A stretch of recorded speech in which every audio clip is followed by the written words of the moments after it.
Hello gamers, I'm going to show you my process for designing Everskies items in Photoshop.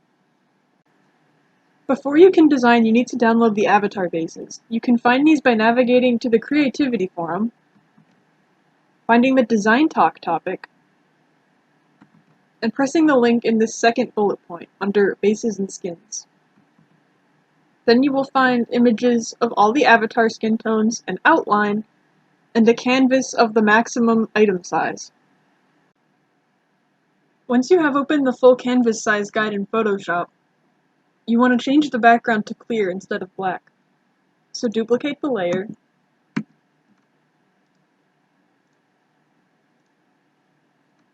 find the fill bucket tool, the keyboard shortcut is the letter G, and change the mode to clear. The tolerance should be set to 0 so it only works on pixels that are stark black.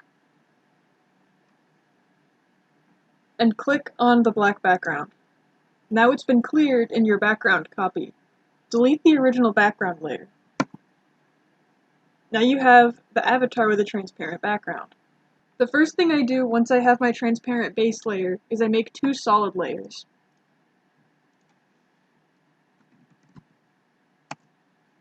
I take a bright green and I fill in the whole layer with solid bright green.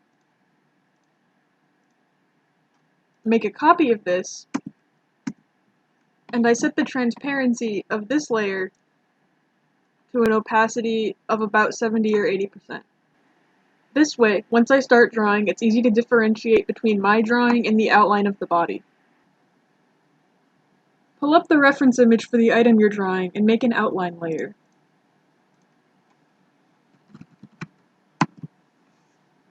Zoom into the area you're going to be drawing on. I like to take a dark color and use the pencil tool instead of the brush tool. The pencil tool creates sharp pixel outlines, whereas the brush tool doesn't do this.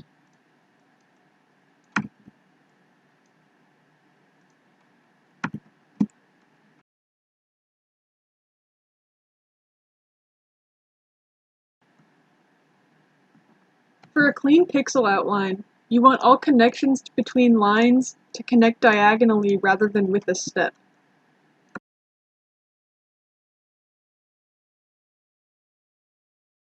If the item you're making is basically symmetrical, once you've drawn one side of it, you can select it, copy it, paste it. Make sure you press Ctrl-Shift-V to paste it in the exact same position. And once you've pasted the copy of the item, you can flip it horizontally,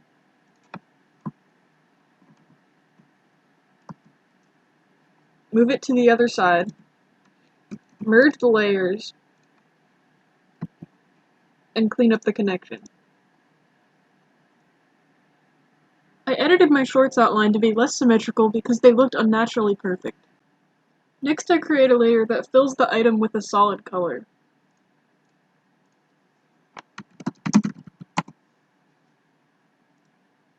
I select the inside of the item,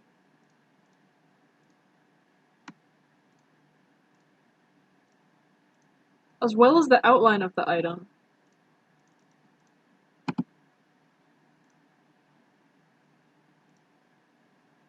and put a light gray inside the entire shape, and move it below the outline layer.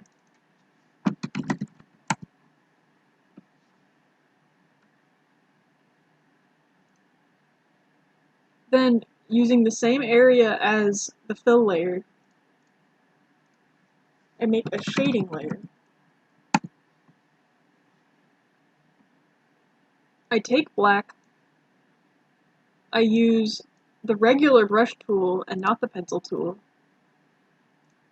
decrease the opacity, and use pressure-sensitive opacity if you have a tablet that can detect different pressures, and increase the size.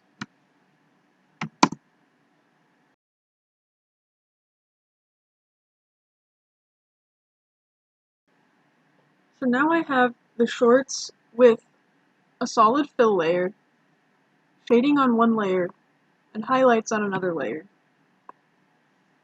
The next thing I do is move the outline above the highlight and shading layers, make it visible again, and turn down the opacity.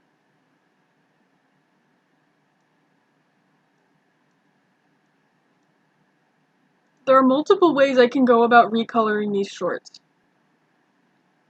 My favorite way to recolor items in Photoshop is with a gradient map.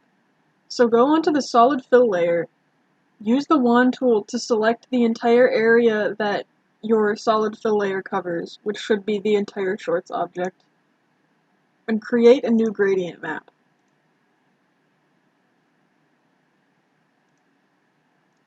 Move this gradient map above every layer where you've drawn your shorts. What's useful about gradient maps is they allow a lot of precision. So if I want the item to be a solid color, how saturated I make the shadows can have a strong impact on how the item looks.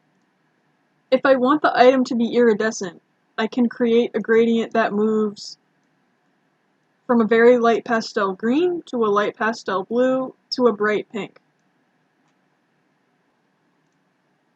If I wanted my item to be patterned rather than solid, I'll have to use a more labor-intensive method. If I wanted these shorts to be checkered plaid, I can go onto the solid fill layer, use the fill bucket tool, select the pattern option, and go to a buffalo check pattern that I've already created. And I can fill the shorts with this buffalo check pattern. Then what I have to do in order to make the shorts look good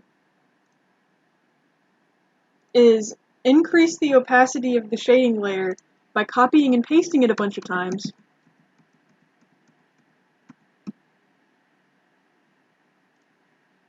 merging all of these shading layers,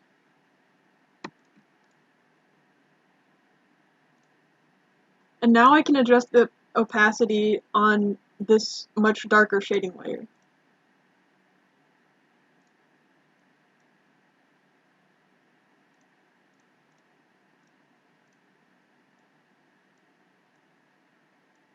Let's say I wanted the highlights to be bright red instead of white.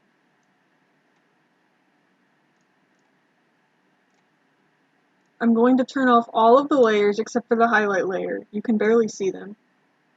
And what I'm going to do is make a gradient map that turns all of this white into a light red.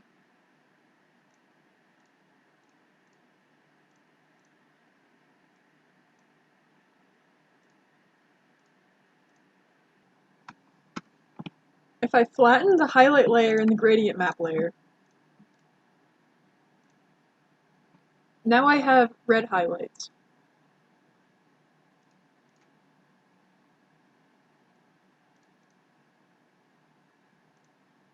Now I can adjust the outline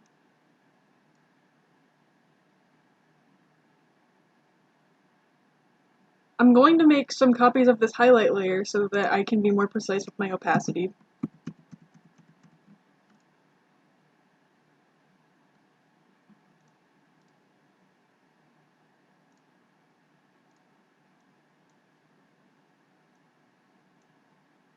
And I'm actually going to go into my pattern layer and make the black lighter so that it's more affected by the shading layer.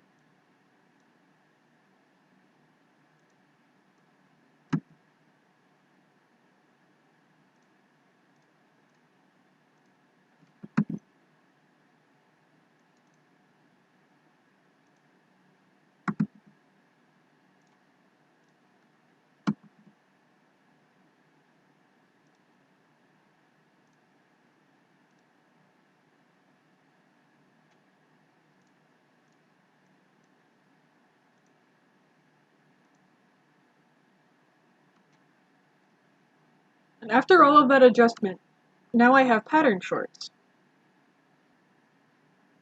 I could make higher quality pattern designs if I adjusted the pattern to warp to the shape of the fabric.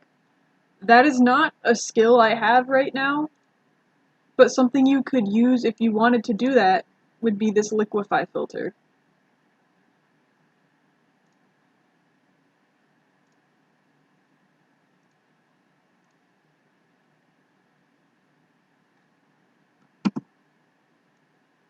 This is what the liquify filter does. I don't have a lot of practice with it. Let's say I'm ready to export these shorts and upload them to the website. In order to crop them, I use the wand tool, and I go to this fill layer, and I set the tolerance to 255 because we're okay with selecting any colors. And I go to image, and I select crop. And now the image is cropped to my selection. And now all I have to do is quick export as PNG.